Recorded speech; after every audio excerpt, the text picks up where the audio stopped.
অস্তি কশ্য মনুর্মাতা ভগিনী বাসুকেস্তথা জগৎকারো মুনির পত্নী মনসা দেবী নমস্তুতে। আস্তিক মুনির মাতা নাগরাজ বাসুকীর ভগ্নী জগৎকারো মুনির পত্নী মনসা দেবীকে প্রণাম করি। জয় মা মনসার জয়। আজ শ্রাবণ সংক্রান্তি, তাই বাংলার ঘরে ঘরে শ্রদ্ধার সঙ্গে পূজিত হচ্ছেন দেবী মনসা।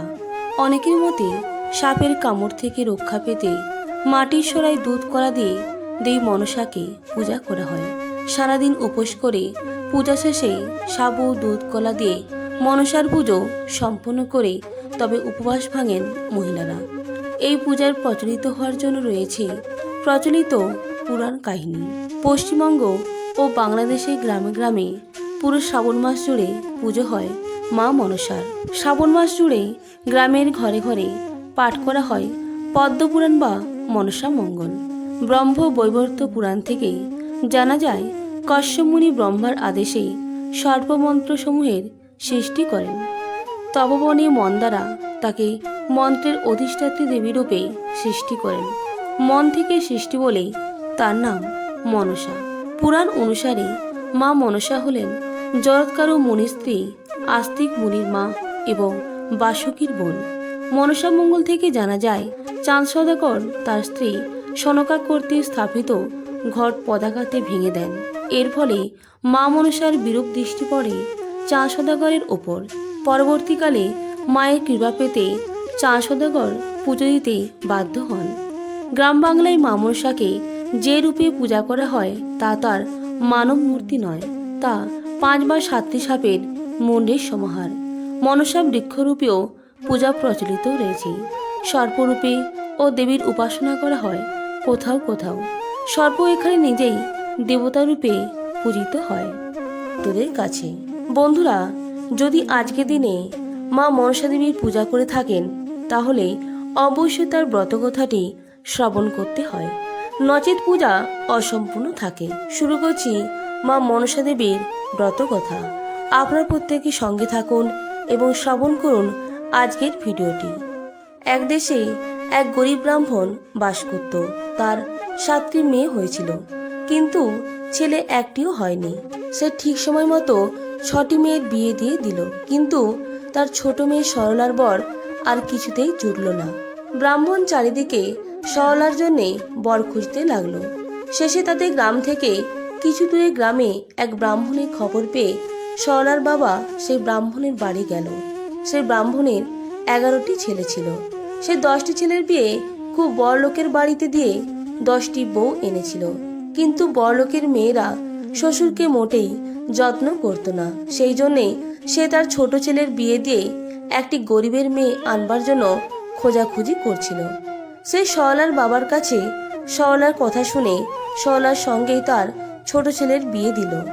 সরলা শ্বশুর বাড়িতে এলো, কিন্তু শাশুড়ি আর জায়েরা তাকে দেখে ঘেন্না করতে লাগলো। একমাত্র শ্বশুর ছাড়া সরলাকে কেউ ভালো চোখে দেখতে পারত না। তার জন্যে সরলার মনে খুবই কষ্ট ছিল। সে ভাবত যে গরিবের মেয়েরা বেঁচে থাকে কেন, জন্মাবার সঙ্গে সঙ্গে মরে গেলেই তো আর তাকে এমন কষ্ট সহ্য করতে হয় না। সরলার দিন খুব দুঃখেই কাটতে লাগলো।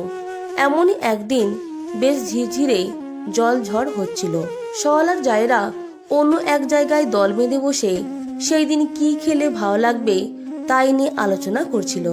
কেউ পোলার কথা বললে, কেউ বলল ভুনি খিচুড়ি, আবার কেউ বলল যে এটা তেলে ভাজা খাবারই দিন। এমন সময় সরলা সেদিকে আসতে অন্য বউয়েরা তাকে বলল, আচ্ছা ছোট বউ, আজকে দিনে কি খেতে ভালো লাগে বলতো? সরলা তো ছিল গরিবের মেয়ে, সে তার পছন্দ মতো বলল মাছের টক আর পান্তা ভাত। অন্য বউয়েরা হো হো করে হেসে উঠে তাকে খুব ঠাট্টা করতে লাগলো। তারপর একটু বেলা হতে সকলে পুকুরে স্নান করতে গেল। সরলাও গেল তাদের সঙ্গে। পুকুর ঘাটে সরলা দেখল যে কতগুলো ছোট ছোট মাছ কিলবিল করে ঘুরে বেড়াচ্ছে। সে তার গামছা পেতে মাছগুলোকে ধরে নিল। তাই দেখে তার জায়েরা আবার খুব ঠাট্টা করে বলল, ওই দেখো, ছোট বউ মাছের টকের ব্যবস্থা করে ফেলেছে, আর পান্তা ভাতও ঘরে আছে। ওর আর কোনো ভাবনাই রইল না। পুকুর ঘাট থেকে এসে সরলা একটা ছোট হাঁড়ির মধ্যে মাছগুলোকে জিয়ে রাখলো, কিন্তু কিছুক্ষণ পরে দেখলো যে সেগুলো মাছ নয়, সব সাপের বাচ্চা। সরলা কাউকে কিছু না বলে সাপের বাচ্চাগুলোকে দুধ কলা দিয়ে পুষতে লাগলো। সাপগুলো ছিল মা মনসার ছেলে। তারা একটু বড় হতেই মা মনসার কাছে স্বর্গে চলে গেল। তারা তাদের মাকে সরলার দুর্দশার কথা সব জানালো। সব শুনে মা মনসার মনে খুব কষ্ট হলো। তিনি এক বুড়ি ব্রাহ্মণীর বেশ ধরে সরলাদের বাড়িতে এসে নিজেকে তার মাসি বলে পরিচয় দিয়ে সরলাকে দিন কয়েকের জন্য নিয়ে যেতে চাইলেন। শ্বশুরবাড়ির লোকেরা কোনো আপত্তি না করে সরলাকে সেই বুড়ি ব্রাহ্মণীর সঙ্গে পাঠিয়ে দিল। বুড়ি ব্রাহ্মণী তখন সরলাকে নিয়ে এক নির্জন বনের মধ্যে গিয়ে উপস্থিত হলেন। তিনি সরলাকে বললেন, মা, তুমি চোখ বুজে থাকো, আমি না বললে চোখ খুলো না। সরলা তার কথা মতো চোখ বুজে রইল। এমনই সময় স্বর্গ থেকে এলো পুষ্পক রথ। মা মনসা সরলাকে সঙ্গে নিয়ে সেই রথে উঠলেন। অল্পক্ষণের মধ্যে সেই রথ স্বর্গে যা মনসার প্রাসাদে গিয়ে পৌঁছালো। সরলা সেখানে গিয়ে দেখলো চারিদিকে সাপ কিলবিল করছে, ছোটাছুটি করছে, কিন্তু কেউ তাকে কামড়াচ্ছে না। মনসা দেবী তখন সরলাকে বললেন, মা সরলা, আমি তোমার মাসি নই, আমি মনসা দেবী। তোমার দুঃখ দেখে তোমাকে এখানে এনেছি। তুমি এখানে থাকো, আজ থেকে আমার পূজার জোগাড় করো, আর তোমার এই ছোট ছোট ভাইয়ের আমার ছেলেদের এক বাটি করে দুধ গরম করে খেতে দিও।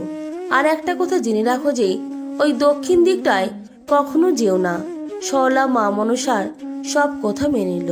স্বর্গে সরলার দিন বেশ আনন্দে কাটছিল।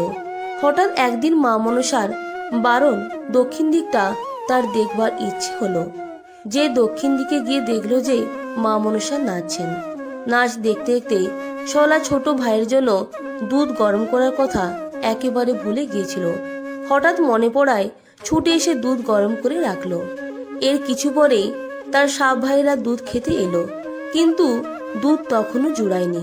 গরম দুধ খেয়ে তাদের মুখ পুড়ে গেল। তারা সবাই সঙ্গে সঙ্গে গিয়ে মাকে সব জানালো আর বলল যে ওকে আর ছোবল মেরে মেরে ফেলবো।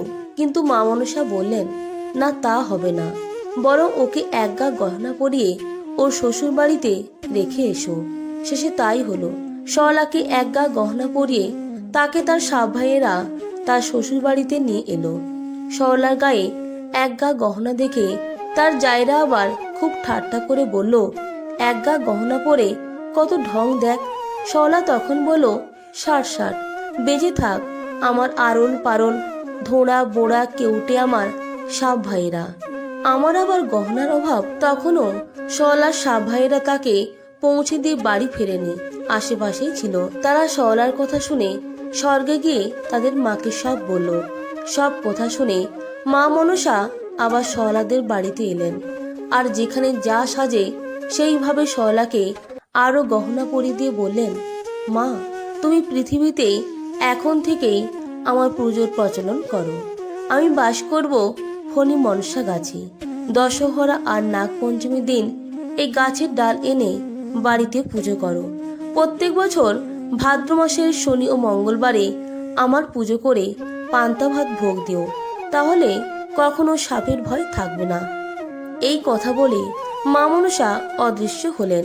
সেই থেকে দেশে দেশে মা মনসার পূজার প্রচার হলো।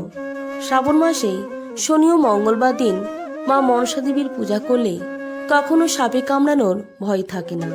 তাই দুধ কলা মা মনসা দেবী অথবা ভগবান শিবের উদ্দেশ্যে পারলে অর্পণ করুন। প্রত্যেকে ভালো থাকবেন, সুস্থ থাকবেন। নমস্কার, ধন্যবাদ। জয় মা মনসা দেবী, জয়।